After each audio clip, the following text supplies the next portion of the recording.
والسلام على عباده الذين اصطفى أما بعد أعوذ بالله من الشيطان الرجيم بسم الله الرحمن الرحيم والذين جاهدوا فينا لنهدينهم سبلنا وإن الله لمع المحسنين سبحان ربك رب العزة عما يصفون وسلام على المرسلين والحمد لله رب العالمين اللهم صل على سيدنا محمد وعلى آل سيدنا محمد وبارك وسلم اللهم صل على سيدنا محمد وعلى آل سيدنا محمد وبارك وسلم اللهم صل على سيدنا محمد وعلى آل سيدنا محمد وبارك وسلم.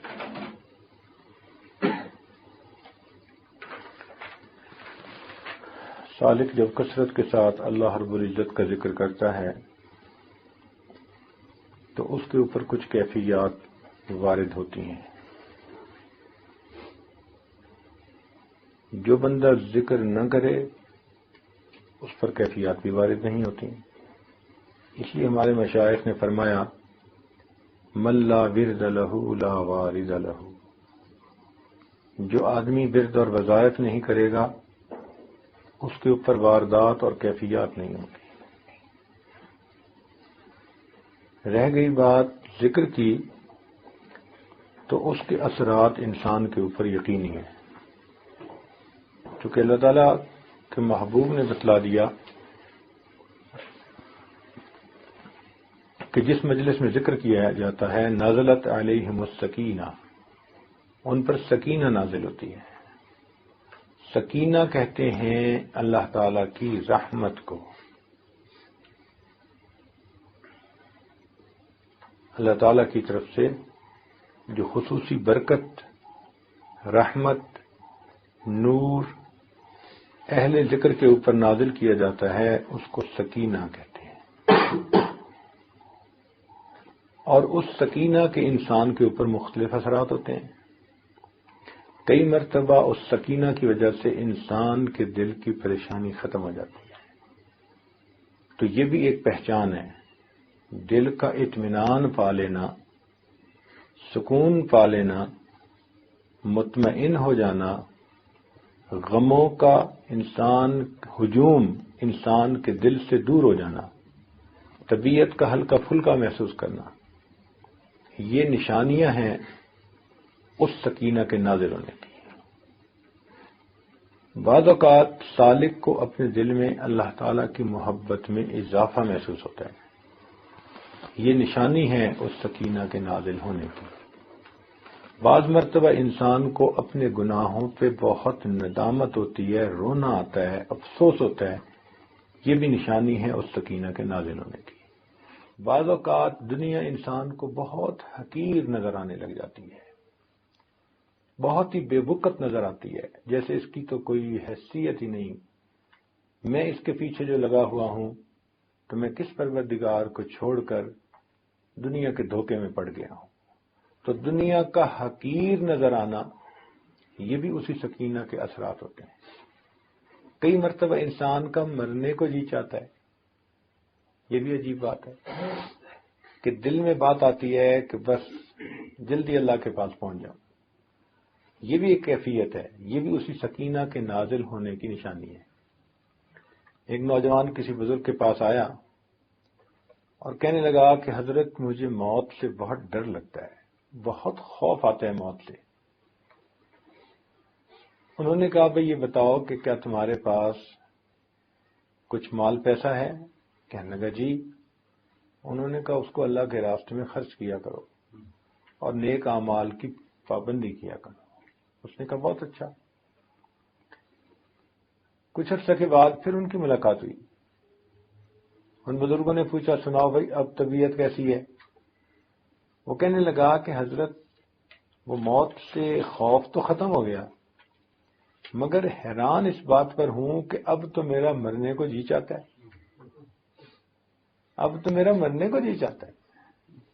مگر ایسا کیوں ہوا؟ تو تو ان بزرگوں نے انہیں بات سمجھائی، فرمانے لگے دیکھو بندے کا دل وہیں لگتا ہے جہاں اس کا خزانہ ہوتا ہے۔ پہلے تم نے اپنے آگے کے لیے کوئی سرمایہ جمع نہیں کیا تھا، تمہیں موت سے وحشت تھی۔ اب تم نے جب آگے سرمایہ بھیج دیا نیکیوں کا، صدقے کا، مال کا، تو جہاں سرمایہ ہوتا ہے بندے کا وہیں جانے کو جی چاہتا ہے۔ تو رحمت کے نازل ہونے کی ایک نشانی یہ بھی ہوتی ہے کہ انسان کا مرنے کو جی چاہتا ہے، موت اچھی لگتی ہے، موت سے وحشت ختم ہو جاتی ہے۔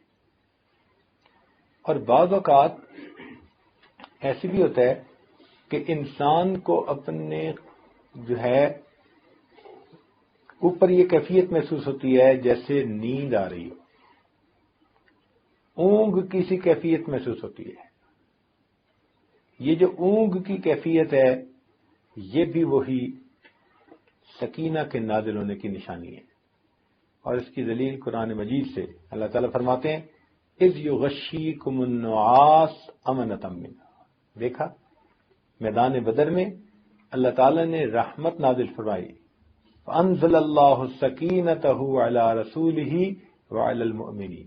اب قرآن مجید میں ایک جگہ یہ فرمایا کہ اللہ تعالیٰ نے اپنے رسول صلی اللہ علیہ وسلم پر اور ان کے جو خدمت گزار تھے ایمان والے ان پر سکینہ نازل فرمائی، اور پھر ساتھ دوسری جگہ فرمایا کہ جب تمہارے اوپر اونگ کو طاری کر دیا گیا۔ تو سکینہ کی کئی مرتبہ یہ بھی نشانی ہوتی ہے کہ سالک اونگ محسوس کرتا ہے۔ اچھا یہاں یہ بات بھی ذرا کلیئر سن لیں کہ بعض اوقات کچھ لوگ یہ کمپلینٹ کرتے ہیں کہ حضرت ہم مراقبے میں بیٹھتے تو ہیں، ہمیں بیٹھتے نیند آ جاتی ہے۔ وہ بیچارے ضروری نہیں کہ تھکے ہوئے ہوں تو نیند آتی ہے، نہیں، فریش ہوتے ہیں، اور فریش ہونے کے باوجود جیسے ہی مراقبے میں بیٹھتے نیند آ جاتی ہے، وہ بڑے پریشان ہوتے ہیں۔ تو یہ بات سمجھ لیں کہ مراقبے میں نیند آ جانے سے پریشان نہیں ہونا چاہیے، کوشش کرنی چاہیے کہ نیند نہ آئے، اپنی طرف سے انسان کوشش کرے کہ بیدار ہو کر ہوشیار ہو کر بیٹھے، لیکن اگر بالفرض نیند آ بھی جائے، اونگ آ بھی جائے تو اس سے فرق نہیں پڑتا۔ یہ آپ لوگوں کو ایک مزے کی بات سناؤں کہ جب آپ نیت کر کے اللہ کی یاد کی، مراقبے میں بیٹھ گئے، تو آنکھ لگ جانے سے اس میں کوئی فرق نہیں پڑتا۔ اب اس کی دلیلیں سن لیجئے۔ فرض کرو کہ ایک آدمی فقیر ہے اور کسی سخی کے دروازے پر گیا ہے اور فجر پڑھ کے جا بیٹھا۔ اب جب جا بیٹھا تو وہاں بیٹھے بیٹھے اسے اونگ بھی آ گئی، وہ آدھا گھنٹہ ایک گھنٹہ اونگتا بھی رہا، بیٹھا بھی رہا۔ تو جب اس کا وہ آدمی سخی آئے گا اور پوچھے گا جی آپ کب آئے، تو کیا وہ اپنی اونگ کا ٹائم نکال کے بتائے گا؟ کیا بتائے گا کہ جی فجر پڑھ کے آ گیا تھا؟ تو حاضری لگے گی تو کس وقت سے لگے گی؟ فجر پڑھ کے آ گیا تھا۔ اور بیٹھے بیٹھے اگر اونگ آ گئی تو وہ تو ایک کیفیت ہے بندے کے اوپر۔ تو اگر دنیا کے سخی کے دروازے پہ جاؤ تو وہ بیٹھنے کا وقت دیکھتا ہے، درمیان میں اونگ کے وقت کو نظر انداز کر دیتا ہے۔ تو اگر سخیوں کے پروردگار کے دروازے پہ جا کر بیٹھو تو وہ پھر کیا اونگ کے ٹائم کو نکال دے گا؟ اب اس کی ایک اور پریکٹیکل مثال دوں آپ کو، یہ تو خیر ویسے ہی ایک بات سمجھانے کے لیے تھی۔ آج کل کچھ باتوں کو سمجھنا آسان ہو گیا ہے سائنسی ترقی کی وجہ سے۔ مثال کے طور پر آپ نے سیل فون دیکھے ہیں، ایک بندہ سیل فون کو چارجنگ پہ لگا دیتا ہے، آن ہو فون یا آف ہو، کوئی چارجنگ پہ فرق پڑتا ہے؟ آپ بتائیں، فون آن ہو یا فون آف ہو، جب چارجنگ میں لگا دیا تو چارجنگ۔ تو جب آپ نے مراقبے کی نیت کر کے دل کی بیٹری کو چارجنگ سے جوڑ دیا تو اب آپ کی سکرین آن ہے یا آف ہے، اس سے کیا فرق پڑتا ہے؟ اللہ تعالیٰ کی رحمت اترتی ہے اور بندے کے دل کی بیٹری کو چارج کرتی رہتی ہے۔ تو اونگ سے تو بالکل ہی نہیں گھبرانا چاہیے. ہاں اپنی طرف سے کوشش کرنی چاہیے کہ بیدار ہو کر بیٹھے, ہوشیار ہو کر بیٹھے. اس کی وجہ کیا ہے کہ کئی مرتبہ تو نیند یا اونگ تھکاوٹ کی وجہ سے آ جاتی ہے, کئی مرتبہ عادت کی وجہ سے آ جاتی ہے. کچھ لوگوں کی نیند ہی عادت ہی ہوتی ہے اونگنے کی, ذرا ان کی نیند کا سلسلہ ہی ایسا ہوتا ہے, ایور گرین ہوتے ہیں, مطلب جب چاہو ان کو سلا دو. بس انہوں نے مراقبے میں سر جھکایا تو بس اب ان کو یہ پتہ نہیں ہوتا کہ میں نے سر پہلے جھکایا تھا یا مجھے نیند پہلے آئی تھی, یہ نہیں پتہ ہوتا ان کو. مگر اس سے فرق نہیں پڑتا. اللہ تعالیٰ تو یہ دیکھیں گے کہ میرا بندہ میری یاد کی نیت کر کے بیٹھا تھا یا نہیں. اچھا بھائی یہ بتائیں کہ جب آپ بیٹھتے ہیں مراقبے میں تو آپ کی سونے کی نیت تو نہیں نہ ہوتی, تو انما الاعمال بالنیات, اعمال کا دار و مدار نیت کے اوپر ہے. ہاں اگر آپ نے نیت یہ کر لی کہ میں اس پوزیشن میں بیٹھ کے سونا چاہتا ہوں, وہ تو بات ہی اور ہے. مگر مراقبے میں بیٹھنے والا تو کوئی بندہ ایسی نیت نہیں کرتا, وہ تو اللہ کی یاد میں بیٹھتا ہے. تو اگر اس دوران اونگ بھی آ جائے تو اس سے کوئی فرق نہیں پڑتا. اور اصل وجہ یہ ہے بھائی کہ وہ جو سکینہ نازل ہوتی ہے نا, اس سکینہ کے نازل ہونے سے کئی مرتبہ انسان پر اونگ کی سی کیفیت ہوتی ہے. وہ اونگ نہیں ہوتی, حقیقت میں وہ سکینہ کے اثرات اس کے اوپر ہوتے ہیں. اس لیے مراقبے میں جو لوگ اونگ رہے ہوتے ہیں نا, وہ باتیں بھی ساری سن رہے ہوتے ہیں. اگر قریب میں کوئی بولے, کوئی آواز آئے, وہ سب باتیں ان کو سنائی دے رہی ہوتی ہیں, تو اس کو نیند نہیں کہتے. تو یہ اونگ کا آ جانا یہ رکاوٹ نہیں ہے. سالک اس کو یہ نہ سمجھے کہ جی بس میں تو ترقی کر ہی نہیں سکتا, مجھے تو فوراً نیند آ جاتی. بیٹھنا ہمارا کام اور رحمتوں کا نازل کرنا یہ پروردگار کا کام. ہم بیٹھے رہیں گے تو پروردگار اپنی رحمت نازل فرماتے رہیں. تو جب بھی ذکر میں انسان بیٹھتا ہے تو اللہ تعالیٰ کی طرف سے رحمتوں کا نزول ہوتا ہے. نزلت علیہم السکینہ, ان پر سکینہ نازل ہوتی ہے. اب جب سکینہ نازل ہوگی تو بھئی اس کے اثرات تو ہوں گے نا انسان پر. یہ کیسے ہو سکتا ہے کہ رحمت کی بارش ہو اور بندے پہ اثر نہ ہو؟ تو اثرات تو ہوں گے. جب اثرات ہوں گے تو صاف ظاہر ہے کہ پھر انسان کی کیفیات ہوں گی, کیونکہ اثرات کی وجہ سے کیفیات ہوتی ہیں. آپ دیکھیں عام طور پر جب بارش برستی ہے نا تو زمین کے اندر سے کچھ نہ کچھ جڑی بوٹیاں ضرور نکل آتی ہیں. ہاں کوئی پتھریلی زمین ہو تو بات اور ہے, ورنہ عام طور پر اس لیے جب بارش کا موسم ہوتا ہے نا, برسات کا موسم, تو خوب ہریالی ہوتی ہے. کہتے ہیں نا جی کہ ساون کے اندھے کو ہرا ہی ہرا نظر آتا ہے. وہ ساون کا موسم ہی ایسا ہے کہ اس میں برسات ہوتی ہے, اور برسات کے موسم میں زمین سے خوب کھیتیاں نکلتی ہیں, یعنی پودے نکلتے ہیں. جب اللہ تعالیٰ کی رحمت کی برسات برستی ہے تو انسان کے اندر سے کیفیات کی پودے اور کھیتیاں پھر برآمد ہو جاتی ہیں. کیفیات کو روک نہیں سکتے. ذکر کی وجہ سے بندے کی کوئی نہ کوئی کیفیت ضرور ہوتی ہے. یا تو اس کو اللہ تعالیٰ کی محبت میں اضافہ نظر آئے گا, یا جو کیفیتیں میں نے پہلے بتائیں وہ محسوس ہوں گی. اور اگر کوئی بندہ کہے جی کہ مجھے تو کوئی بھی کیفیت محسوس نہیں ہوتی, تو یہ بھی ایک کیفیت ہے. یہ بھی تو ایک کیفیت ہے نا کہ مراقبے میں بیٹھتا ہے تو اسے کوئی کیفیت ہی محسوس نہیں ہوتی. اٹ مینس کہ something is seriously wrong somewhere. اس کو ڈائگنوز کرنا چاہیے. کیا مصیبت ہے کہ اس کے دل پر اثرات نہیں ہوتے؟ کیا وجہ ہے کہ اس کے دل پر ان برکات کا اثر نہیں ہوتا؟ اور اس کی وجہ عام طور پر کوئی نہ کوئی زیادہ گڑبڑ ہوتی ہے. وہ بندہ کسی ایسے گناہ کبیرہ میں پھنسا ہوتا ہے کہ جس کی وجہ سے دل کے اوپر تالے لگے ہوتے ہیں, دل کے دروازے بند ہو چکے ہوتے ہیں. یا کوئی حرام حلال کا چکر ہوتا ہے کہ جو کیفیات اس کو ذکر میں ملتی ہیں, حرام ان کیفیات کو چھپا دیتا ہے. چنانچہ امام ربانی مجد لسانی رحمۃ اللہ علیہ نے یہ لکھا, فرماتے ہیں کہ ایک ہمارا خادم تھا, اور خادم لوگ جو ہوتے ہیں پھر ان کی رعایت بھی کرنی پڑتی ہے. هل جزاء الاحسان الا الاحسان. تو خادم تھا تو ایک مرتبہ اس کا ایک بھائی تھا، وہ بیمار ہوا اور اس کے اوپر جان کنی کا عالم طاری ہو گیا، یعنی آخری وقت، آخری لمحات، آخری علامات قریب ہو گئی. تو اس خادم نے آ کر کہا کہ حضرت میرا بھائی ہے، تو اگر آپ مہربانی فرمائیں تو آپ تشریف لے چلیں، دعا بھی فرما دیں اور اس موقع پر اس پر توجہ بھی فرما دیں، تو اس کا معاملہ اچھا ہو جائے گا، خاتمہ بالخیر ہو جائے گا.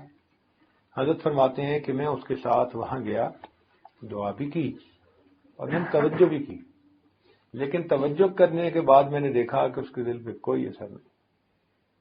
فرماتے ہیں میں بہت دیر بیٹھا رہا اور توجہات ڈالتا رہا، مگر اس بندے کے دل پہ کوئی اثر نہیں تھا.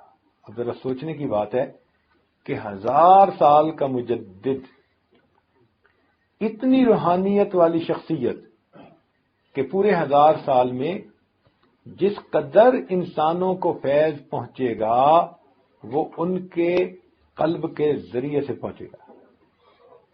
مجدد کا یہ مطلب ہوتا ہے جیسے امت کو فیض پہنچ رہا ہے نبی علیہ الصلوۃ والسلام کے ذریعے سے.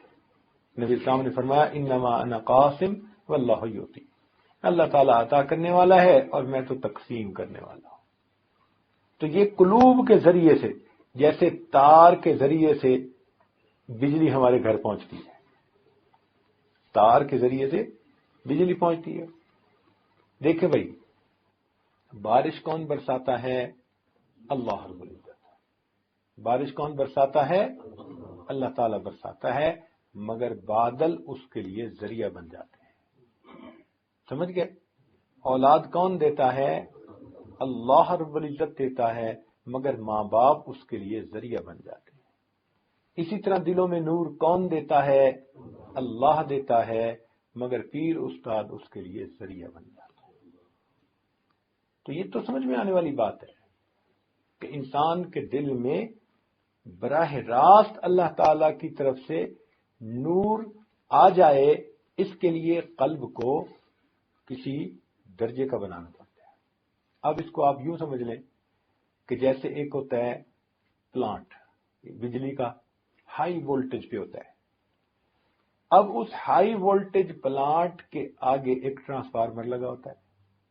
تو ٹرانسفارمر کے ایک طرف تو یہ بجلی کا بلب لگا ہوتا ہے اور دوسری طرف ہائی وولٹیج ہوتا ہے. آپ کا کیا خیال ہے اگر یہ بلب کو ڈائریکٹ ہائی وولٹیج کے ساتھ لگا دیں تو پھر کیا ہوگا؟ فیوز ہو جائے گا نا. اس لیے کہ اس میں استعداد ہی نہیں ہے. اسی طرح مخلوق میں استعداد ہی نہیں کہ بلا واسطہ اللہ تعالی کی طرف سے فیض حاصل کر سکے. نبی علیہ الصلوۃ والسلام پوری مخلوق کے لیے اس کا ذریعہ بن گئے. ان کو اللہ تعالیٰ نے وہ صلاحیت دی، وہ نعمت دی، وہ برکت دی کہ وہ اللہ رب العزت سے براہ راست وہ نعمت حاصل کر سکتے ہیں. اس لیے معراج کے موقع پر اللہ فرماتے ہیں فَأَوْحَىٰ إِلَىٰ عَبْدِهِ مَا أَوْحَىٰ. اب وہ محبوب اور محب میں کیا باتیں ہوئیں اور کیا ملاقاتیں ہوئیں وہ تو اللہ تعالیٰ ہی بہتر جانتا ہے. تو اللہ رب العزت کے محبوب کی یہ شان ہے کہ وہ اللہ رب العزت سے ان رحمتوں اور برکتوں کو لیتے ہیں اور آگے پوری مخلوق کو جو رحمت نعمت ملتی ہے محبوب کے واسطے سے ملتی ہے. بات کی سمجھ آ گئی؟ محبوب کے واسطے سے. اسی طرح ہم لوگ جو ہیں ہمارے اور نبی علیہ السلام کے درمیان ہمارے مشائخ کے قلوب موجود ہیں. فرض کرو آپ کا قلب اس عاجز کے قلب کے ساتھ نتھی ہے، اس عاجز کا قلب شیخ اپنے شیخ حضرت مرشد عالم رحمۃ اللہ ان کے قلب کے ساتھ نتھی ہے، ان کے شیخ کے ساتھ. تو یہ آپس میں قلوب کا ربط ہے اور یہ تمام قلوب جا کر سیدنا صدیق اکبر کے قلب سے جڑتے ہیں اور ان کا قلب نبی علیہ السلام کے قلب سے جڑا اور نبی علیہ السلام کا قلب مبارک اللہ رب العزت کی ساتھ کے ساتھ جڑا. تو یوں برکتیں آتی ہیں، یوں رحمتیں آتی ہیں. تو اس لیے اب اس آدمی کو جو مراقبے میں بیٹھتا ہے یہ جب مراقبے میں بیٹھے گا تو اس کو کیفیات تو محسوس ہوں گی ہی صحیح، اور اگر کیفیت محسوس نہیں ہو سکتی تو یہ بھی کیفیت ہے، اس کی بھی کوئی نہ کوئی ریزن ہے۔ تو میں بات آپ کو سنا رہا تھا امام ربانی مجدد ثانی رحمۃ اللہ علیہ کہ 1000 سال کا مجدد، امت کے علماء نے متفقہ طور پر ان کے لیے یہ لفظ استعمال کیا، مجدد الف ثانی۔ یہ جو ہجرت کے بعد دوسرا 1000 سال گزر رہا ہے، اس میں جتنے اولیاء کسی بھی سلسلہ کے ہوں، کسی بھی رتبے کے ہوں، ان کو جو فیض پہنچ رہا ہے، چونکہ وہ چاروں سلسلوں کے بزرگ تھے، امام ربانی مجدد ثانی رحمۃ اللہ علیہ وہ چاروں سلاسل کے بزرگ تھے، ان کو چاروں نسبتیں حاصل تھیں، لیکن اللہ تعالیٰ نے ظاہر میں ان سے نقشبندیہ نسبت کا کام لیا تھا ظاہر میں، لیکن جتنا یہ فیض آگے چل رہا ہے یہ ان کے ذریعے سے چل رہا ہے۔ اب آپ سوچتے ہیں اس روحانیت کا بندہ اگر کسی بندے پر بیٹھ کر توجہ کر رہا ہے تو پھر دل پہ تو اس کا اثر لازمی ہونا چاہیے، مگر وہ فرماتے ہیں کہ میں نے بہت دیر بیٹھ کر توجہ کی مگر اس بندے کے دل پہ کوئی اثر ظاہر نہ ہوا۔ فرماتے ہیں میں بہت پریشان ہوا اور میں اللہ تعالیٰ کی طرف متوجہ ہوا، میرے اللہ میرے مولا رحمت فرما دے اور اس بات کو میرے اوپر واضح کر دے، اس بات کو میرے اوپر واضح کر دے۔ تو فرماتے ہیں کہ پھر اللہ تعالیٰ نے الہام کے ذریعے سے مجھے واضح فرمایا کہ اس بندے کی مصاحبت بد عقیدہ لوگوں کے ساتھ تھی، اس بندے کا بیٹھنا اٹھنا بد عقیدہ لوگوں کے ساتھ تھا، چنانچہ اس کی دوستی تھی کافروں کے ساتھ، اور کافروں کی دوستی کی وجہ سے وہ ان کی باتیں سنتا تھا اور ان کے ساتھ راہ و رسم رکھتا تھا۔ اس کی ظلمت ایسی تھی کہ وقت کے مجدد نے بھی توجہ ڈالی تو اس بندے کے دل پہ اثر نہ ہو سکا۔ تو اگر انسان مراقبے میں بیٹھے اور اس کو کیفیت کچھ بھی محسوس نہ ہو تو یہ انڈیکیشن ہے کہ یہ ای سی یو سیکشن کا مریض ہے، ایکسٹینسو کیئر یونٹ، اس کو وہاں داخلہ دینا چاہیے، اس کو جا کے ہاسپٹلائز ہونا چاہیے، گھر بیٹھ کے علاج نہیں ہوگا۔ جب ذرا بڑی بیماری ہوتی ہے نا تو پھر لے کے بھاگتے ہیں یا نہیں ہاسپٹل میں بندے کو، کہتے ہیں کہ ہم گھر سے نہیں جانے دیں گے، بیوی کہتی ہے جی میں نہیں جانے دیتی، والد کہتا ہے، والدہ کہتی ہے نہیں، سب کہتے ہیں جلدی لے جاؤ جلدی لے جاؤ، بھگاتے ہیں جلدی لے جاؤ۔ اسی طرح بعض لوگ روحانی اعتبار سے ای سی یو سیکشن کے مریض ہوتے ہیں، ان کو بھی پھر شیخ کے پاس آ کے ایڈمٹ ہونا پڑتا ہے، پھر ان کو خانقاہ میں کچھ وقت ساتھ گزارنا پڑتا ہے، پھر ان کو سفر میں حضر میں شیخ کی صحبت میں رہنا پڑتا ہے۔ یہ وہ مبارک لوگ ہیں کہ جن کا کلام دوا اور جن کی نظر شفا ہوتی ہے۔ کیوں بھائی آج کل شعاؤں سے علاج ہوتا ہے نا، پہلے زمانے میں یہ بات سمجھنی مشکل تھی، میں نے بتایا نا کہ آج کچھ باتیں سمجھنی آسان ہو گئی ہیں۔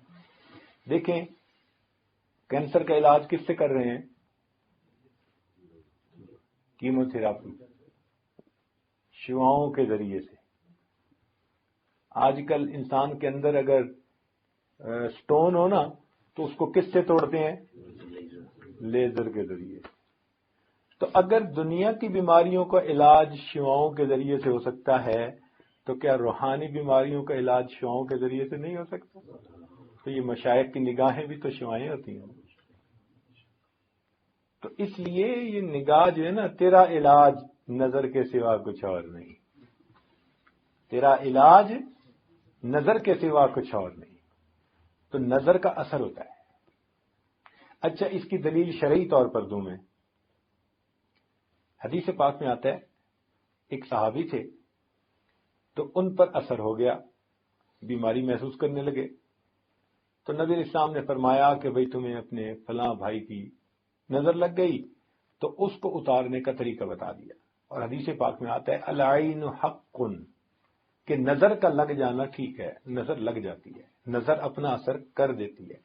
اب بتائیں جس نظر کے اندر دشمنی ہے، حسد ہے، عداوت ہے، بغض ہے، حرص ہے، طمع ہے، اگر وہ نظر دوسرے بندے پہ اثر دکھا دیتی ہے تو اللہ والوں کی وہ نظر جس کے اندر رحمت ہو، شفقت ہو، محبت ہو، عنایت ہو، پھر وہ نظر اپنا اثر کیوں نہیں دکھا سکتی؟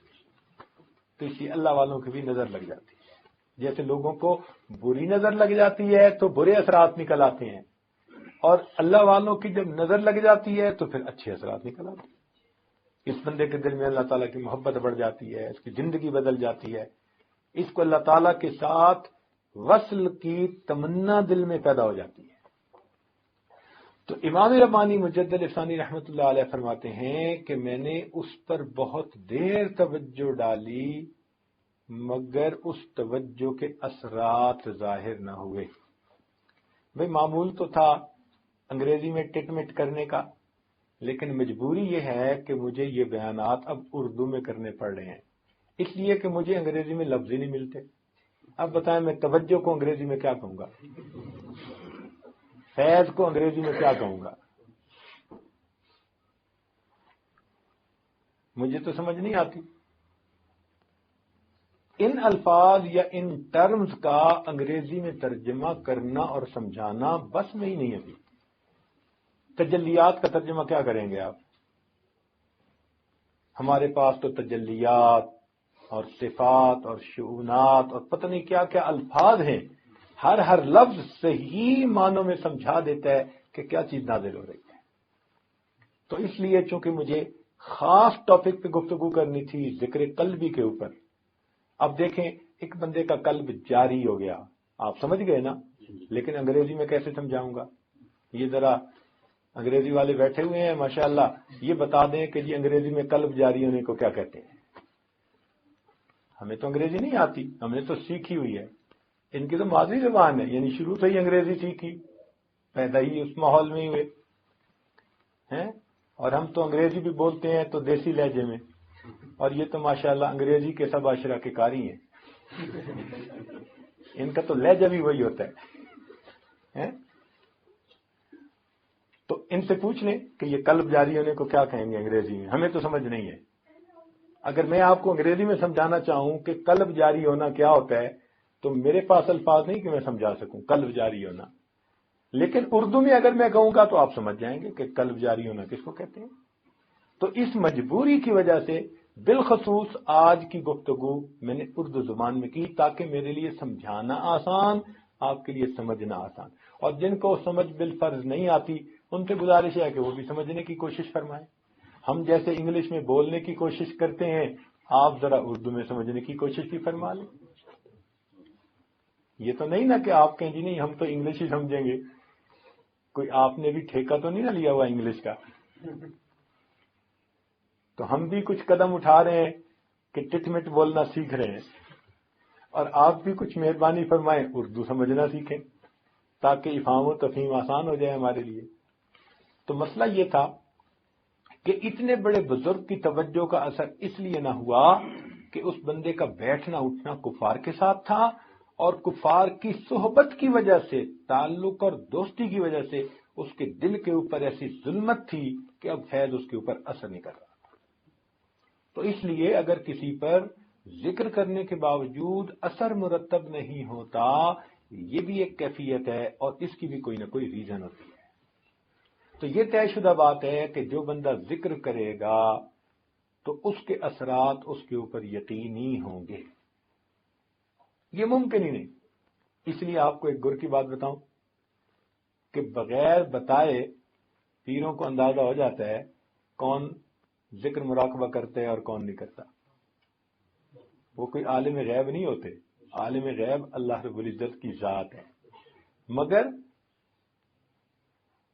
ان کے پاس فراست ہوتی ہے، فراست ہوتی ہے، اور وہ فراست کیا ہوتی ہے کہ ان کو اللہ تعالی سمجھا دیتے ہیں۔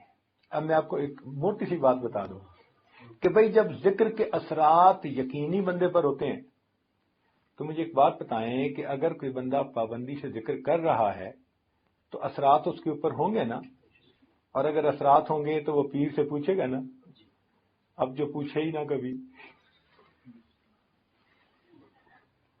جو سبق کی بات ہی نہ کرے، جو مراقبے کا تذکرہ ہی نہ کرے، اور پیر سے پوچھے ہی نہ کیفیت خط ہی نہ لکھے، فون نہ کرے، ملے تو بھی مراقبے کا تذکرہ نہ کرے، یہ اس بات کی علامت ہوتی ہے کہ یہ صاحب ذکر و اذکار کو پابندی سے نہیں کر رہے۔ جو کرنے والے ہوتے ہیں ان کا فوراً پتہ چل جاتا ہے، شیخ کو اندازہ ہو جاتا ہے کون کتنا ذکر کرنے والا ہے۔ اللہ تعالیٰ یہ بات سجھا دیتے ہیں، یہ کوئی علم غیب نہیں ہے، یہ ایک تجربہ کہہ سکتے ہیں، فراست کہہ سکتے ہیں، انسان کی بصیرت کہہ سکتے ہیں۔ جیسے ڈاکٹر ہوتا ہے، وہ ایسے بندے کو دیکھتے ہی بتا دیتا ہے کہ اس کو ملیریا ہے، اس نے ٹیسٹ کوئی نہیں لیا ہوتا، اس نے کچھ نہیں، بس اس نے تھوڑی سی علامات کچھ دیکھی ہوتی ہیں تو فوراً کہہ دیتا ہے جی آپ کو یہ ہے، اور واقعی وہی ہوتا ہے۔ تو جیسے جسمانی بیماری کے طبیب دیکھتے ہی بتا دیتے ہیں، ایسے ہی بسا اوقات مشائخ دیکھتے ہی سالک کی کیفیت کو پہچان لیتے ہیں، اس کے اندر کیا ہے اور کیا نہیں ہے۔ مگر آج کل کے سالک بھی بڑے ہوشیار ہیں، ڈاکٹر کے پاس جاتے ہیں تو ٹو دی پوائنٹ مرض بتاتے ہیں، اور پیروں کے پاس آتے ہیں تو بالکل صحیح بات نہیں بتاتے۔ خواب بھی بتائیں گے نا تو خواب کا وہ حصہ جو ان کی اپنی سمجھ کے مطابق اچھا ہے وہ بتائیں گے، اور اسی خواب کا وہ حصہ جو ذرا گڑبڑ ہے وہ چھپائیں گے۔ تو پیروں کو in between the line read کرنا پڑتا ہے، جو کہنے والا کہہ رہا ہوتا ہے نا، ضروری نہیں کہ 100% بات ویسی ہی ہو، وہ کچھ وہ کہہ رہا ہوتا ہے اور کچھ شیخ درمیان میں پڑھ بھی رہا ہوتا ہے، تو سمجھ ان کو لگ رہی ہوتی ہے۔ اس لیے اثرات اور کیفیات جب بھی بندے پر ہوں گی وہ ضرور رابطہ کرے گا۔ یہ کیسے ہو سکتا ہے کہ وہ اپنے جو ہے وہ فزیشین سے، ڈاکٹر سے رجوع نہ کرے؟ بھائی ذرا کھانسی ہوتی ہے، فلاں ہوتی ہے تو ڈاکٹر کو فوراً فون کر کے پوچھ لیتے ہیں۔ تو اگر بندے کو کیفیات محسوس ہو رہی ہوگی تو کیوں نہیں بتائے گا؟ اس لیے پھر وہ رابطہ از خود بخود رکھتا ہے۔ اچھا، اب یہ بات ہوئی کہ بھئی پابندی کے ساتھ جو بندہ مراقبہ کرتا ہے اس کے اوپر اثرات مرتب ہوتے ہیں۔ اب ان اثرات میں سے ایک اثر یہ ہے کہ انسان کا دل جاری ہو جاتا ہے۔ تو آج یہ سمجھنا ہے ہم نے کہ دل جاری ہونا کس کو کہتے ہیں؟ بات سمجھے نا؟ آج کیا سمجھنا ہے ہم نے بیٹھ کے اس محفل میں کہ دل جاری ہونا کس کو کہتے ہیں؟ چونکہ پرانے حضرات ہیں، سالکین ہیں، کچھ علماء ہیں، تو ان کے سامنے تو اس قسم کی بات کھولی جا سکتی ہے نا۔ عام محفلوں میں اس کا تذکرہ کرنا مناسب نہیں ہوتا، نہ آپ نے تذکرہ کبھی سنا ہوگا، لیکن خاص محفلوں میں جہاں طالب صادق ہوں، سیکھنے والے ہوں، یا حاصل کرنے والے ہوں، یا محنت کرنے والے لوگ ہوں، تو پھر ان کو تو یہ بات سمجھائی جا سکتی ہے۔ تو دل جاری ہونا کس کو کہتے ہیں؟ عام طور پر سب سے پہلے مراقبے کی پابندی کرنے والے، تقوی و طہارت کی زندگی اختیار کرنے والے، اتباع سنت والی زندگی اختیار کرنے والے سالک کو پہلی کیفیت ہوتی کہ اس کو اپنے قلب کی جو جگہ ہے، قلب کی جگہ کون سی ہے؟ انسان کے سینے میں بائیں پستان سے 2 انگل نیچے کی طرف، جو بائیں طرف جو بریسٹ ہے نا، اس سے 2 انگل نیچے کی طرف انسان کا دل ہے۔ اس دل کی جگہ پر اس کو ایک حرکت سی محسوس ہونی شروع ہو جاتی ہے۔ حرکت سے تحرک ہے، تو یہ تحرک کہلاتی ہے پہلی کیفیت۔ کیا کہلاتی ہے؟ تحرک۔ ایک عجیب سی حرکت سی محسوس ہوتی ہے۔ آپ نے دیکھا ہوگا کہ کبھی بیٹھے بیٹھے انسان کا گوشت پھڑکنے لگ جاتا ہے، کبھی بازو کا، کبھی کمر کا، تو وہ جو گوشت پھڑکتا سا ہے نا، یہ اس سے ملتی جلتی سی کیفیت ہے۔ تو انسان کو باقاعدہ اپنے دل کی اس جگہ پر ایک کیفیت سی محسوس ہوتی ہے جیسے کوئی چیز پھڑک رہی ہے۔ دل کا دھڑکنا اور ہے، اور ذکر کی وجہ سے اس کا پھڑکنا اور ہے۔ یہ الگ چیزیں ہیں، یہ دو ایک چیزیں نہیں ہیں۔ یہ جو قلب کی دھڑکن ہے اس کو کہتے ہیں پیلپیٹیشن آف ہارٹ، دل کا دھڑکنا۔ یہ تو 1 منٹ میں 70 مرتبہ 75 مرتبہ بندے کا دل دھڑکتا ہے۔ زیادہ تیز چل لے گا اور بھاگنا شروع کر دے گا تو 100 مرتبہ دھڑکن چلی جائے گی، 120 مرتبہ چلی جائے گی، بہت زیادہ بھاگے گا تو 130 مرتبہ چلی جائے گی۔ تو یہ تو دھڑکن جو ہے یہ تو تھوڑی ہوتی ہے، لیکن وہ جو پھڑکن سی محسوس ہوتی ہے نا انسان کو لطیفہ میں، وہ بہت تیز ہوتی ہے۔ وہ کیا ہوتی ہے؟ بہت تیز ہوتی ہے۔ ارتعاش محسوس ہوتا ہے انسان کو، اپنے اس لطیفہ کی جگہ پر کیا محسوس ہوتا ہے؟ ارتعاش۔ اب اس کی مثال میں آپ کو سمجھاؤں کہ فرض کرو کہ انسان کسی بڑی بس کے اندر بیٹھا ہے اور سٹارٹ کر کے وہ بس کھڑی ہوئی ہے، سٹارٹ حالت میں انجن چل رہا ہے، تو جو لوگ اس کے اندر بیٹھیں گے نا وہ محسوس کریں گے کہ جیسے ان کے جسم جو ہے نا سارے کے سارے تھوڑے تھوڑے ہل رہے ہیں یوں کر کے۔ وہ جو ہلکی سی ایک وائبریشن محسوس کر رہا ہوتا ہے نا بندہ، وہ وائبریشن انسان کو اپنے لطیفے میں محسوس ہوتی ہے۔ وہ وائبریشن انسان کو اپنے لطیفے میں محسوس ہوتی ہے۔ تو کچھ لوگوں کو تو باقاعدہ دل کی وہ پھڑکن محسوس بھی ہوتی ہے، ذرا توجہ کریں تو ان کو وہ ایک کیفیت سی محسوس ہوگی جو تیز ہوگی، وہ دل کی دھڑکن نہیں ہوگی، وہ بلکہ دل کی پھڑکن ہوگی، ارتعاش ہوگا، ایک وائبریشن قسم کی ہوگی جو دھڑکن سے بہت تیز ہوگی، جو دل کی دھڑکن بہت تیز ہوگی، وہ اس کو اپنی کیفیت محسوس ہوگی۔ اچھا، کئی مرتبہ ایسے بندے کو جس کو یہ ذکر کی کیفیت محسوس ہو، اگر وہ اور زیادہ ذکر کرے تو یہ حرکت جو ہے نا، یہ تحرک، یہ پختہ ہوتا جاتا ہے۔ کیا ہوتا ہے؟ پختہ ہوتا ہے، اور پختہ ہوتے ہوتے اس کا اثر غالب آنے لگ جاتا ہے بندے پر۔ پہلے یہ متوجہ ہوتا تھا اس تحرک کی طرف، اور اب ذکر کرتے کرتے یہ کیفیت ہو گئی کہ وہ اس کے اوپر غالب آنے لگ جاتی ہے۔ تو یہ اس کو اگر نہیں بھی متوجہ ہونا چاہتا تو بھی وہ اس کے اوپر غالب آ جاتی ہے۔ تو پہلے یہ توجہ کرتا تھا، ذکر کی کثرت سے پھر حرکت اتنی مضبوط ہو جاتی ہے، اتنی بڑھ جاتی ہے کہ بندے پہ غالب آنے لگ جاتی ہے، تو خود بخود بندے کی توجہ ادھر جاتی ہے، حتیٰ کہ اس بندے کو اپنی آنکھوں کے سامنے بھی اس ارتعاش کا اثر محسوس ہوتا ہے۔ ایسے بندے کو اپنے قلب کی وہ جو تحرک کی کیفیت ہے اس کی وجہ سے جب وہ غالب آ جاتی ہے تو کہاں اثر محسوس ہوتا ہے؟ آنکھوں کے سامنے بھی اثر محسوس ہوتا ہے۔ ہوا جیسے متحرک اس کو نظر آتی ہے، چونکہ وہ قلب کی حرکت ہوتی ہے، تو قلب کی حرکت کا اثر اتنا غالب آ جاتا ہے کہ عام بندے کو تو محسوس نہیں ہوتا، لیکن اس بندے کو یوں فیل ہوتا ہے جیسے ہوا اس کے سامنے متحرک ہے، وہ ایک کیفیت ہوتی ہے اس کے اوپر۔ اچھا، اس کو ذرا مثال سے سمجھاتے ہیں تاکہ آپ کے لیے بات کو سمجھنا آسان ہو۔ کبھی اگر ٹیوب لائٹ اوپر لگی ہوئی ہو، ٹیوب لائٹ کہاں لگی ہوئی ہو؟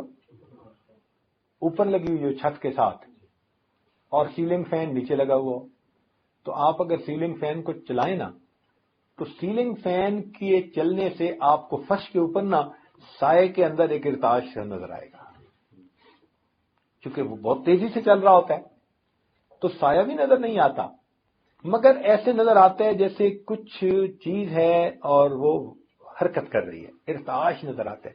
وہ جو ارتعاش کی کیفیت ہے ہو بہو اسی طرح اس بندے کی آنکھوں کے سامنے کیفیت ہوتی ہے جس کا قلب جاری ہوتا ہے۔ ایگزیکٹلی آپ اسی چیز کو مثال لے سکتے ہیں۔ یہ ضروری نہیں کہ ہر بندے کی کیفیت ایک جیسی ہو، اس لیے میں نے بتایا کہ سکینہ نازل ہونے کی وجہ سے جو قلب کے اوپر انسان کے اثرات ہیں وہ مختلف ہوتے ہیں۔ کسی کو قلب میں خوشی محسوس ہوئی، کسی کو جو ہے گناہوں پہ ندامت محسوس ہوئی، تو جو پوری تفصیل بتائی وہ اس کا مطلب ہے کہ ہر بندے کی کیفیت الگ الگ ہوتی ہے، لیکن عام طور پر جو کیفیت زیادہ لوگ رپورٹ کرتے ہیں وہ آپ کے سامنے بتائی جا رہی ہے۔ یہ کیفیت کون محسوس کرتے ہیں؟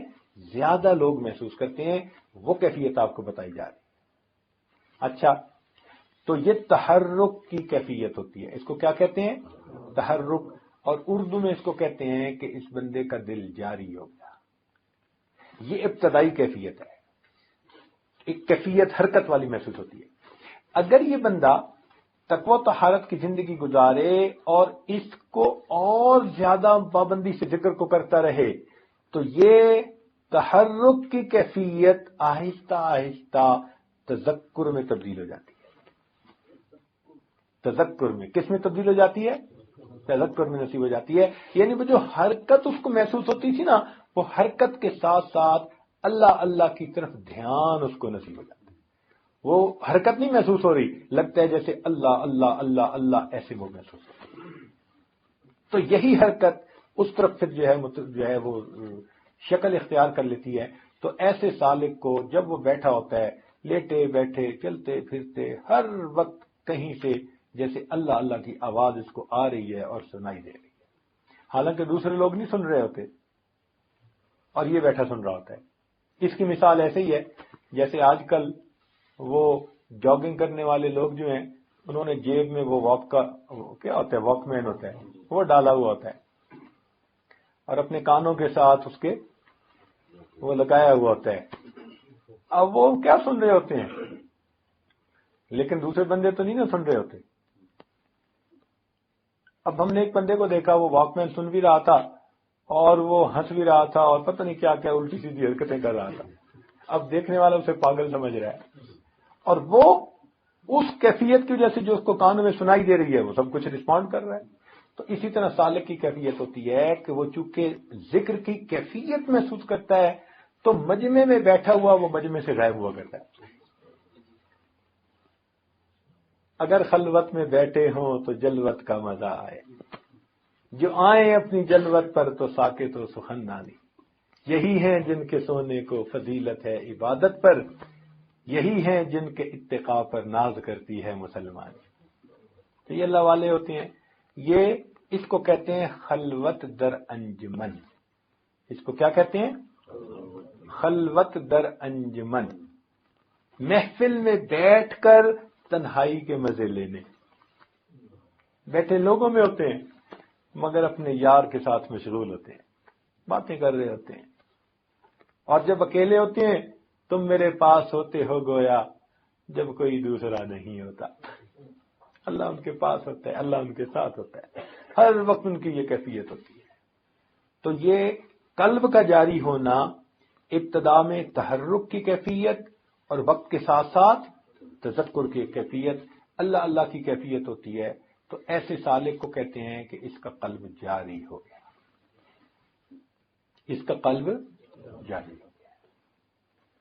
چنانچہ یہ اللہ تعالیٰ کو بھولتا نہیں ہے، لیٹے بیٹھے چلتے پھرتے ہر وقت اللہ تعالیٰ کی طرف اس کا دھیان رہتا ہے، اللہ تعالیٰ کی طرف توجہ رہتی ہے. خیالک فی عینی و ذکرک فی فمی، خیالک فی عینی و ذکرک فی فمی ومثواک فی قلبی فأین تغیب.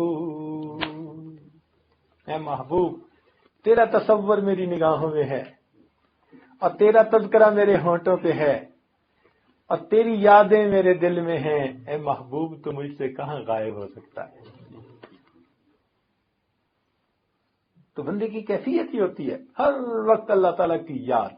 اس لیے ان لوگوں کو باخدا لوگ کہتے ہیں. ہر وقت اللہ تعالیٰ کی معیت ہوتی ہے، ذکر کی کیفیت ہوتی ہے، اللہ تعالیٰ کی پھر ان پر خاص رحمتیں ہوتی ہیں.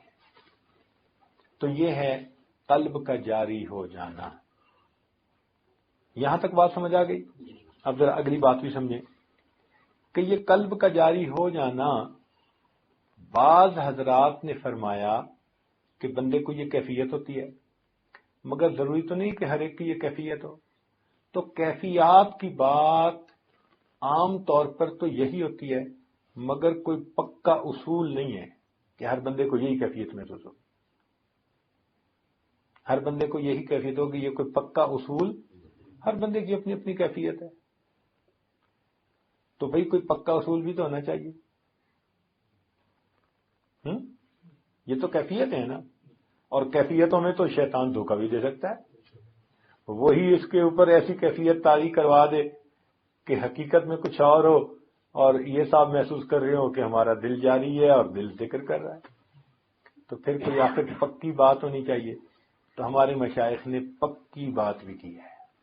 انہوں نے یہ فرمایا کہ جس بندے کا دل جاری ہوتا ہے ضروری نہیں کہ اس کو حرکت محسوس ہو، آواز محسوس ہو، فلاں محسوس ہو. یہ محسوسات ایک طرف رکھ دو. اس کے اثرات یہ ہوتے ہیں کہ بندے کے اوپر شریعت کے احکام جاری ہو جاتے ہیں. بندے کے اوپر کیا ہوتا ہے؟ دل کا حکم اس کے اعضاء پر جاری ہو جاتا ہے. اس وقت دل جاری ہو جاتا ہے. کیا ہوتا ہے ذرا بتائیں، مشکل ہے بات سمجھنی. جب انسان کے دل کا حکم اعضاء پر جاری ہو جائے، جب اعضاء دل کے تابع بن جائیں، جب دل اللہ تعالی کا فرما بردار بن جائے اور اعضاء دل کی اتباع کر رہے ہوں، یعنی دل کی جو حالت ہے وہ کیفیت اعضاء پر طاری ہو جائے، دل کا حکم اعضاء پر جب جاری ہو جاتا ہے تو اس بندے کا دل جاری ہو جاتا ہے. یہ پکی بات ہے. لہذا جس بندے کا دل جاری ہو، ہم دیکھیں گے کہ اتباع سنت میں آگے بڑھ رہا ہی نہیں بڑھ رہا. اب ہمارے پاس ایک پکی چیز آ گئی. اب کوئی سا آواز ہے کہ جی میرا تو دل بڑا جاری ہے اور اس کو نماز کی توفیق نہیں، تو اس کے دل جاری ہونے کو کیا کریں گے بھائی؟ تو ہم کہیں گے کہ بھائی نہیں، آپ کا دل جاری نہیں، آپ کو کوئی دھوکہ لگ رہا ہے. تو ہمارے پاس ایک پکی چیز آ گئی، اور وہ پکی چیز کیا ہے؟ شریعت کی اتباع. تو جس بندے کا دل جاری ہوگا اور جس بندے کو کیفیتیں محسوس ہوں گی تو اس کے اثرات یہ ہوں گے کہ وہ بندہ اتباع سنت میں، اتباع شریعت میں، تقوی طہارت میں، زہد فی دنیا میں وہ آگے بڑھے گا. اس کے اندر ترقی محسوس ہوگی. اب یہاں سے سالک کا اندازہ ہو جاتا ہے ان کے شیخ کو کہ بھئی اس کا دل جاری ہوا یا نہیں ہوا. کہ جس بندے کے اندر اتباع سنت میں، عمل میں ترقی محسوس کرتے ہیں، اخلاص میں ترقی محسوس کرتے ہیں، تو پھر شیخ کو فوراً اندازہ ہو جاتا ہے کہ اس بندے کے دل پر اثرات مرتب ہوئے ہیں یا نہیں. اب کچھ لوگ پوچھتے ہیں کہ جی شیخ ایک لطیفے کے بعد دوسرے لطیفے کا سبق کیسے دے دیتے ہیں؟ تو بھائی اسی طرح دے دیتے ہیں کہ پہلے لطیفے کے جو اثرات ہیں جب سالک کی شخصیت میں وہ شیخ کو نظر آ جاتے ہیں تو پھر وہ ایک کے بعد دوسرے سبق کی طرف انسان کو متوجہ کر دیتے ہیں. تو یہ تو سلوک ہے. سلوک کہتے ہیں ایک راستے کو، اور سالک کہتے ہیں اس راستے پہ چلنے والے کو. اب جو بندہ مراقبہ ہی نہ کرے، ورد وظیفہ ہی نہ کرے، تہجد ہی نہ پڑھے، تقوی و طہارت اختیار نہ کرے، وہ سالک نہیں، وہ ہالک ہے. وہ سالک نہیں، وہ تو ہالک ہے. وہ تو ہلاک ہونے والوں میں سے، وہ تو محروم ہے ان نعمتوں سے. بھائی جو کھڑا ہو جائے تو کھڑے ہونے کے وقت اس کا سفر تو طے نہیں نہ ہوتا. تو جو بندہ مراقبہ نہ کرے، ذکر اذکار نہ کرے، ورد وظائف نہ کرے، شیخ سے رابطہ نہ کرے، وہ تو کھڑے ہونے والے کی طرح ہے. اس کا سفر کیسے طے ہوگا؟ اس لیے مراقبہ کی، ذکر اذکار کی، تہجد کی، اعمال کی پابندی سالک کے لیے ضروری ہے. اور آج کل کے سالک تو بس یہ چاہتے ہیں ہمیں کچھ نہ کرنا پڑے، جو کرنا ہے پیر صاحب خود ہی کر لیں. جو کرنا ہے وہ پیر صاحب ہی کریں، وہ جانے، ان کا کام جانے. اس لیے آتے ہیں تو آج کل آ کے پیر صاحب سے 3 باتیں کرتے ہیں. آج کل مرید حضرات کیا باتیں کرتے ہیں؟ پیر صاحب سے 3 باتیں کرتے ہیں. پہلی بات آتے ہی کرتے ہیں، حضرت میں نے بڑے بزرگوں کو دیکھا ہے اور بڑے بزرگوں کے پاس رہا ہوں، مگر میں نے بیعت آپ سے کی ہے. یعنی احسان جتلاتے ہیں کہ بڑے پیر ملتے تھے، مارکیٹ میں بہت بہتات تھی پیروں کی، مگر حضرت صاحب میں نے آپ کو چنا ہے، یعنی میرا آپ پر احسان ہے. دوسرے لفظوں میں تو پہلی بات یہ کرتے ہیں، حضرت میں نے فلاں بزرگ کی صحبت میں بیٹھا، فلاں کی محفل میں بھی گیا، فلاں کے پاس بھی بیٹھا. یہ سارے تذکرے کرتے ہیں. اب تذکرے کر کے پھر کہتے ہیں بس حضرت میں نے آپ سے بیعت کی، بس حضرت مجھ سے تو کچھ ہوتا نہیں، آپ ہی توجہ ڈال دیں، مجھ سے تو کچھ ہوتا نہیں، آپ ہی توجہ ڈال دیں، ویسے مجھے جلدی واپس بھی جانا ہے۔ یعنی بات بھی کی اور بات کر کے اگلی بات کیا کرتے ہیں کہ مجھے جلدی واپس بھی جانا ہے، اور دوسری بات یہ کرتے ہیں حضرت بس وہ آج کل کچھ کاروبار جو ہے نا وہ ٹھیک نہیں چل رہا، بس کچھ پڑھنے کو بھی بتا دیں، اور ویسے میں نے جلدی واپس جانا ہے۔ اور تیسری بات کرتے ہیں حضرت بس وہ بیوی جو ہے نا وہ پوری طرح ہر بات نہیں مانتی، کچھ پڑھنے کو بھی بتا دیں، وہ میری مٹھی میں آ جائے، ویسے میں نے جلدی گھر جانا ہے۔ یہ تین باتیں کرتے ہیں۔ پہلا اعلان کہ بس مجھ سے وظیفے ورد تو ہوتے نہیں، بس آپ ہی کچھ توجہ فرما دیں، چلو۔ اور دوسری بات کاروبار کی، اور تیسری بات گھر بار کی، بس تین باتیں کر کے کہتے ہیں ویسے میں نے جلدی گھر جانا۔ تو اب بتائیں کہ پھر پیر حضرات کیا کریں؟ جب ایک بندہ علاج کا ٹائم ہی نہیں دے رہا، کبھی ایسا ہوا کہ آپ ہسپتال میں گئے ہو اور آپ نے کہا ڈاکٹر صاحب طبیعت میری بڑی خراب ہے، تو آپ نے جو کرنا ہے کریں مگر مجھے جلدی واپس جانا ہے۔ ڈاکٹر کہے گا جناب ایڈمٹ ہونا پڑے گا، تو بھئی مشائخ اگر کہیں کہ بھئی آپ محفل میں آئیں، مراقبے میں آئیں، ذکر میں آئیں، آپ اجتماع پہ آئیں، تو یہ بھی تو ایڈمٹ کرنے والا مسئلہ ہوتا ہے نا۔ تو اس لیے ہمیں اس علاج کی بھی فکر کرنی چاہیے۔ تو دل جاری ہونے کو آپ نے سمجھ لیا، کس کو کہتے ہیں دل کا جاری ہونا؟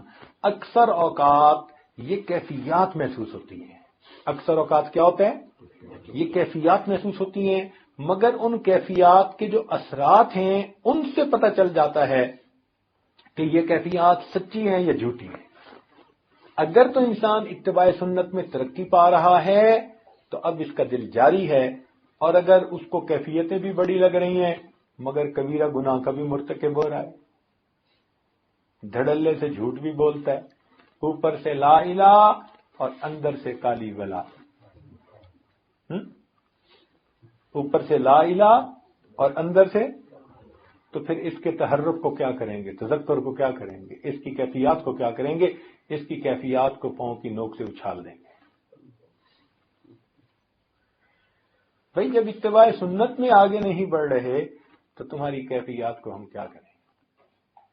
اس لیے سید الطائفہ جنید بغدادی رحمۃ اللہ علیہ نے خواب میں کسی کو بتایا اپنی وفات کے بعد، فرمانے لگے کہ وہ سب عبارات ختم ہو گئی، وہ سب کیفیات مٹ گئی، فنیت تلک الاشارات، اور وہ جو آخری رات میں ہم نے تہجد کے 2 نفل پڑھے تھے وہ تہجد کے نفل ہمیں کام آئے۔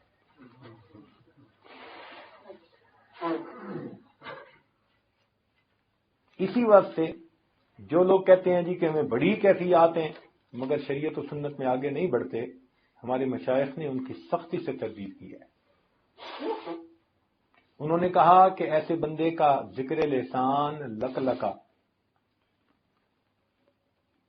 ذکر لسان لقلقہ اور ذکر قلب وسوسہ، کیسی پکی باتیں کی ہیں کہ اگر تم شریعت کی کسوٹی پہ پورے نہیں اتر رہے اور ساتھ یہ بھی کہتے ہو کہ جی بڑی میری کیفیات ہیں، تو انہوں نے کہا جس بندے کو لقلقہ ہوتا ہے نا اس کا منہ ہلتا رہتا ہے، تو انہوں نے کہا اس بندے کا ذکر لسان لقلقہ اور اس کا ذکر قلب وسوسہ، اس سے اوپر کچھ نہیں۔ تو اصل چیز اتباع سنت ہے۔ رب کریم ہمیں ہر حال میں سنت کی اتباع کی توفیق نصیب فرمائے۔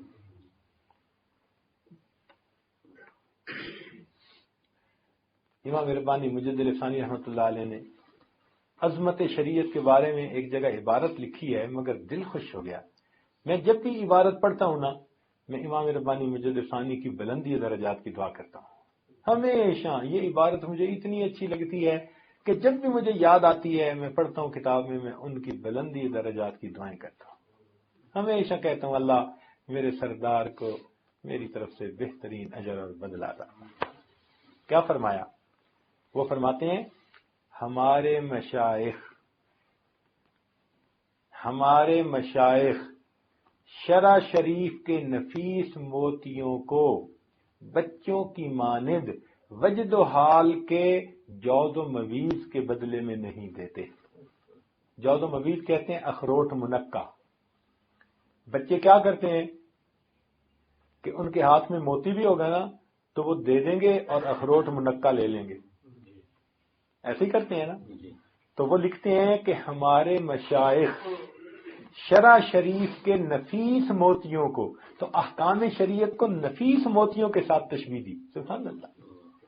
ہمارے مشائخ شرع شریف کے نفیس موتیوں کو بچوں کی مانند وجد و حال کے جوز و مویز کے بدلے نہیں دیتے۔ نفس سے فس کی طرف مائل نہیں ہوتے۔ نفس سے مراد قرآن و حدیث۔ نفس سے مراد کیا ہے؟ قرآن و حدیث۔ فس کی طرف مائل نہیں ہوتے، اور فس سے مراد فصوص الحکم ایک کتاب ہے جو تصوف کے اوپر لکھی گئی ہے۔ تو فرماتے ہیں کہ یہ جو یعنی کیفیات ہیں ان کو فس کہا، اور جو شریعت کی باتیں ہیں ان کو نس کہا۔ نس سے فس کی طرف مائل نہیں ہوتے، فتوحات مدنیہ سے فتوحات مکیہ کی طرف التفات نہیں کرتے۔ یعنی جہاں حدیث کی بات آ جاتی ہے اس کو فتوحات مدنیہ کہا۔ سبحان اللہ، کیا عظیم عبارت ہے، الہامی عبارت ہے یہ۔ فتوحات مدنیہ سے فتوحات مکیہ، یہ کتاب ہے تصوف کی۔ تو فرماتے ہیں ہمارے مشائخ شرع شریف کے نفیس موتیوں کو بچوں کی مانند وجد و حال کے جوز و مویز کے بدلے نہیں خریدتے، نس سے فس کی طرف مائل نہیں ہوتے، فتوحات مدنیہ سے فتوحات مکیہ کی طرف التفات نہیں کرتے۔ ان کا کارخانہ بلند ہے، ان کا کارخانہ بلند ہے۔ اور پھر دوسری جگہ لکھتے ہیں اللہ تعالی ہماری طرف سے ہمارے مشائخ کو جزا دے۔ یہ لکھتے ہیں اللہ تعالی ہماری طرف سے ہمارے پیروں کو جزا دے جنہوں نے ہمیں اپنے پیچھے چلانے کی بجائے شریعت کے روشن راستے کے اوپر چلایا ہے۔ سبحان اللہ، سبحان اللہ رب العزت ہمیں ان مشائخ کی صحبت اختیار کرنے کی اور اس کے مطابق زندگی گزارنے کی توفیق عطا فرمائے۔ اور میرے دوستو، ذکر اذکار کی پابندی کیجیے تاکہ ہمیں بھی اللہ تعالیٰ کچھ نہ کچھ اپنی محبت کی جو کیفیات ہیں وہ عطا فرما دیں۔ کبھی ہم بھی اس کی محبت میں دیوانے بن کر بیٹھے ہوں، کبھی ہم بھی اس کی محبت میں دنیا سے بگڑ کے بیٹھے ہوئے ہوں، کبھی اس کی محبت میں ہم دنیا سے ناراض ہو کے بیٹھے ہوں، کبھی ہم بھی اپنے دل میں کہہ رہے ہوں اللہ بس مجھے اب آپ ہی کی جو ہے چاہت ہے، اور اے اللہ مجھے آپ کے سوا کچھ نہیں چاہیے۔ کبھی اس محبت میں ہم بھی مست ہو کر یوں کہیں اللہ بس اور باقی ہوس، اللہ بس اور باقی ہوس۔ کبھی اللہ تعالیٰ کی محبت کی ہمیں بھی ایسی کیفیت محسوس ہو، اس لیے کہ جس کو زندگی میں اللہ تعالیٰ کی محبت کی یہ کیفیتیں ملیں گی، یا جو اللہ تعالیٰ کی محبت کی کیفیت میں زندگی کا ایک لمحہ بھی گزارے گا، قیامت کے دن اس کا اجر ضرور پائے گا۔ اور ایک مزے کی بات سناؤں؟ کیوں جی؟ مزے کی بات سناؤں یا رہنے دو؟ بتائیں بولیں ذرا اونچا۔ میں چاہتا ہوں کہ تاکہ اگر کوئی مراقبے میں بیٹھا ہے تو وہ ذرا ٹھیک ہو۔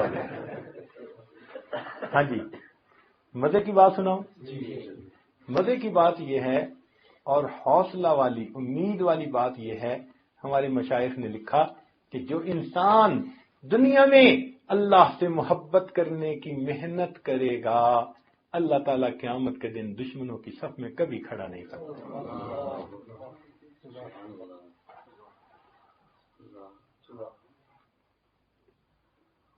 تو یہ اللہ رب العزت کا احسان ہے کہ وہ پروردگار ہمیں ایسی محفلوں میں آنے کی توفیق دے دیتا ہے۔ یہ اس بات کا ثبوت ہے کہ پروردگار کا ارادہ خیر کا ہے، وہ کچھ دینا چاہتا ہے۔ وہ بلاتے ہی ان کو ہیں جن کو کچھ دینا ہوتا ہے، جب دینا نہیں ہوتا ان کو آنے ہی نہیں دیتے۔ اللہ تعالی ہماری حاضری کو قبول فرمائے۔ وآخر دعوانا ان الحمدللہ رب العالمین۔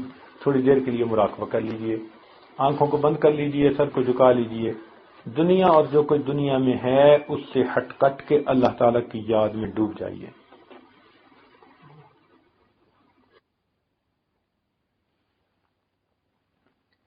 یا تیرا تذکرہ کرے ہر شخص ورنہ پھر ہم سے گفتگو نہ کرے،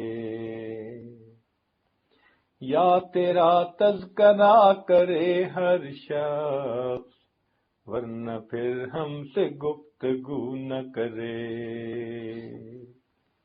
یا تیرا تذکرہ کرے ہر شخص ورنہ پھر ہم سے گفتگو نہ کرے،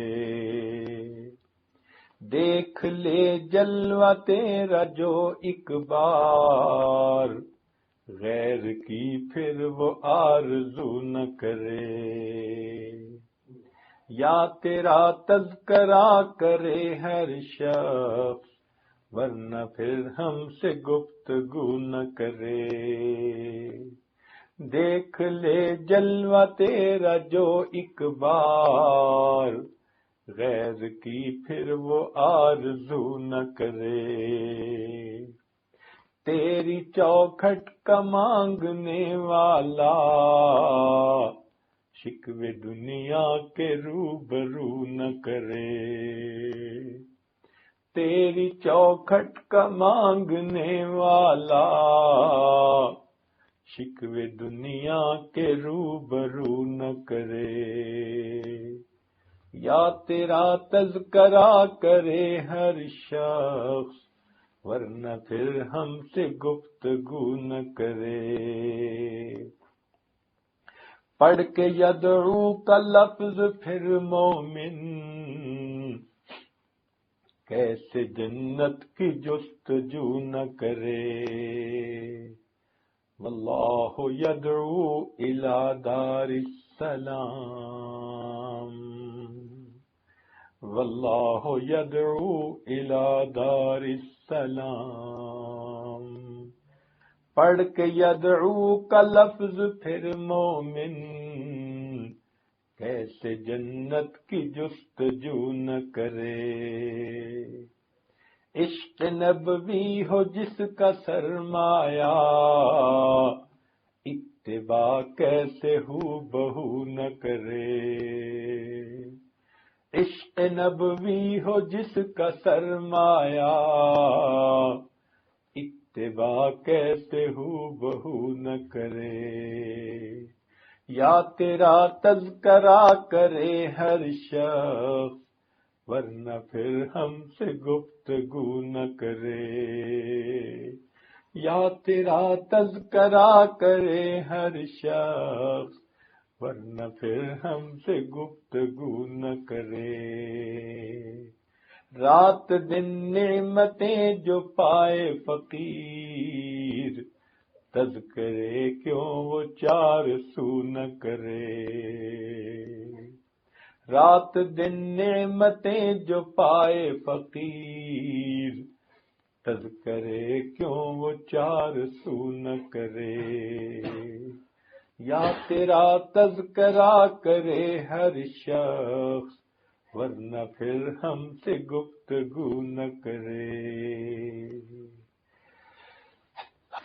لا الہ الا اللہ سبحان ربی اللہم صلی علی سیدنا محمد وعلی آل سیدنا محمد ربنا ظلمنا انفسنا وان لم تغفر لنا وترحمنا لنکونن من الخاسرین۔ اللہ ہم آپ کے عاجز مسکین بندے ہیں، اللہ ہم گناہوں کے پلندے ہیں، اے میرے مالک ہمارے اوپر رحمت کی نظر فرما، ہمارے دل کی ظلمت کو دور فرما، دل کی سختی کو دور فرما، ہمارے دل کو منور فرما، ہمارے دل کی دنیا کو آباد فرما، اللہ ہمارے دلوں کو اپنے ذکر سے جاری فرما، اللہ ہمیں بھی اپنی یاد میں مستی نصیب فرما، اللہ ہمیں بھی اپنی محبت کی کیفیت نصیب فرما، اللہ ہمارے حال پر بھی اپنی رحمت کی نظر فرما، ہمیں اپنا دیوانہ بنا، اپنا مستانہ بنا، اللہ ہمیں اپنی یاد کی شیرینی نصیب فرما، اللہ ہمیں اپنی محبت کی لذت نصیب فرما،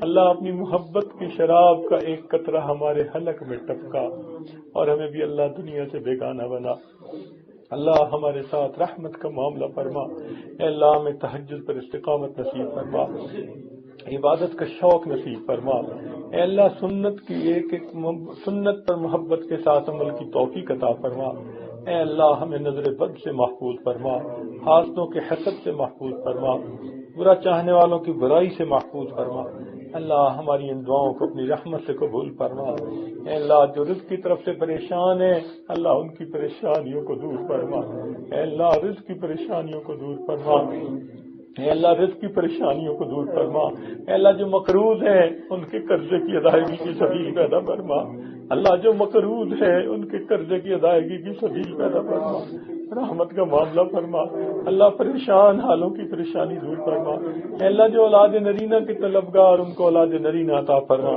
جو صاحب اولاد ہیں ان کی اولادوں کو نیکوکار بنا، فرما بردار بنا، ماں باپ کی آنکھوں کی ٹھنڈک بنا، اللہ جن گھروں میں جوان بچے بچیاں موجود ہیں ان بچوں کے مستقبل کو روشن فرما، ماں باپ کے فرض ادا کرنے آسان فرما، میرے مولا ہمارے آنے والے وقت گزرے وقت سے بہتر فرما، آنے والی زندگی کو گزری زندگی کا کفارہ بنا، اور میرے مولا ہمیں اپنے مشائخ سے فائدہ اٹھانے کی توفیق عطا فرما، اے اللہ ان کی صحبت سے فیض پانے کی توفیق عطا فرما، رب کریم ہمارے ساتھ درگزر کا معاملہ فرما، اللہ ہماری ان دعاؤں کو اپنی رحمت سے قبول فرما، اے اللہ مرنے سے پہلے ہمیں اپنا وصل عطا فرما، اللہ تیرے بنا بھی کیا جینا، اللہ تیرے بنا بھی کیا جینا، اے اللہ آپ کے بغیر زندگی کا کیا مزہ، میرے مولا رحمت کا معاملہ کر دیجئے اور ہمیں بھی اپنا وصل عطا کر دیجئے، اللہ ہمیں بھی اپنا وصل عطا کر لیجئے، ہمیں بھی اپنے پسندیدہ بندوں میں شامل کر لیجئے،